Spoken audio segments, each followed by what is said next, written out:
What's up guys, it's Ethan with HustlePaintball.com. It's time to check out HK's Epic Speed Feed. It's pretty competitively priced and it does come with some features that other speed feeds don't have. So we figured that combined with the fact that they've been putting out some real solid products meant this was a product we needed to check out. Comes in a variety of different colors, not just your standard black and gray, but some unique modeled variant colors as well. Definitely something unique, something flashy. You know, if you like HK, you probably like something flashy. Now, it is available for the Rotor, VMAX, Z2, as well as a universal model. They haven't released one yet for the Spire. They may in the future. I honestly don't know. This video is not meant to be a comprehensive how to install it on your paintball loader, but I'm going to show you real briefly how to do it. The Rotor, pop off your top shell, 5 screws in there, remove those, remove this top plate, drop in your Epic Speed Feed, reverse the process. To remove the lid, push that pin out of the way, rotate your lid, and the lid will be gone. Now, if you didn't know how to do that already, it means you probably haven't watched our Rotor video. You should do that pretty soon. The VMAX has a pretty clever feature built in. The lid can be removed without any tools. With your stock lid, reach in, squeeze that spring-loaded compression pin, and you can pop the lid right out. And then the Epic Speed Feed, once again, goes in without any tools whatsoever. Just squeeze the end, pop it in, and you're good. Very quick, very easy, very clever. The Z2 is pretty similar. Take off your front shell, lift up your stock lid, and then you can separate the top shells, reverse the process with your Epic Speed Feed. I mean, doesn't get much simpler than this. Now, the universal really depends on what kind of hopper you do have. So you're gonna have to figure out how to take off the lid yourself. But when it comes to installing it, the housing, very tough housing, is held in place with a nut and bolt. Put that over, tighten it down, pretty straightforward. Speaking of housings, this housing has been a weak point for other speed feeds in the past. Based on how tough it is, it's a very, very durable thermoplastic polymer.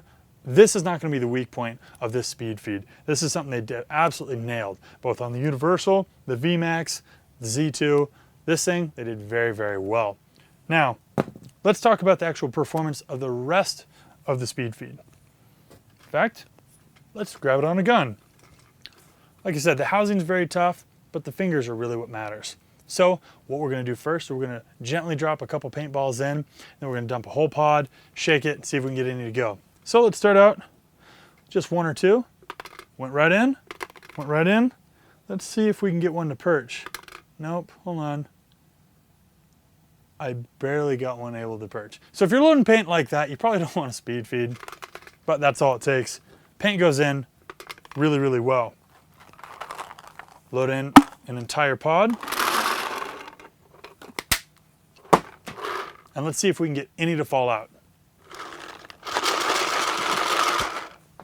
Okay, so doing the gorilla mode there, we got 2 paintballs to go.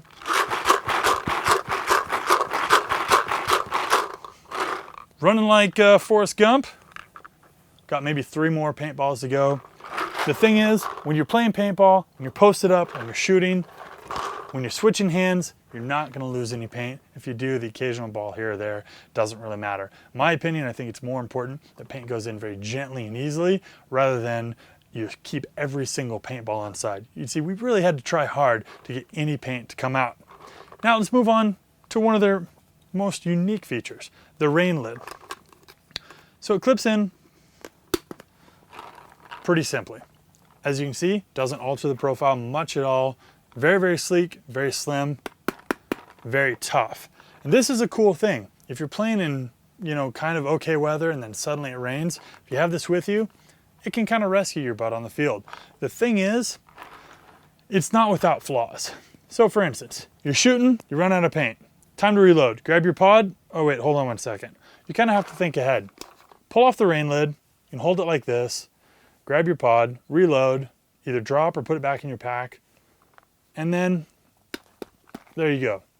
Not the most foolproof process in the world, but considering what it is, it's actually pretty slick. Now you have to be careful. You can put this thing in wrong. You can damage the fingers of your Epic Speed Feed, so be smart. Personally, I think this is better than, you know, having to run completely off the field, take out your speed feed and install a lid.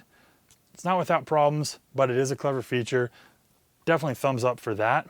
Just make sure you don't lose it. Now, if you guys have any questions about this, about other speed feeds, Ego, Rotor, anything else you guys want, check us out, hustlepaintball.com. Subscribe to us on YouTube. Thanks so much for all your support. Like us on Facebook, follow us on Twitter, read our blog, and of course, go to pbright.com. Join the forum. We really appreciate all your guys' support, like I said. Like talking and hanging out with you guys. Thanks so much for watching. See you soon.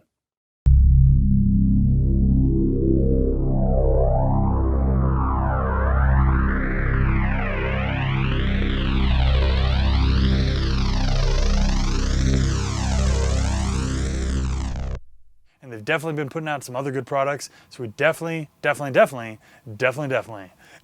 pistols, reload my definitely pistols, definitely.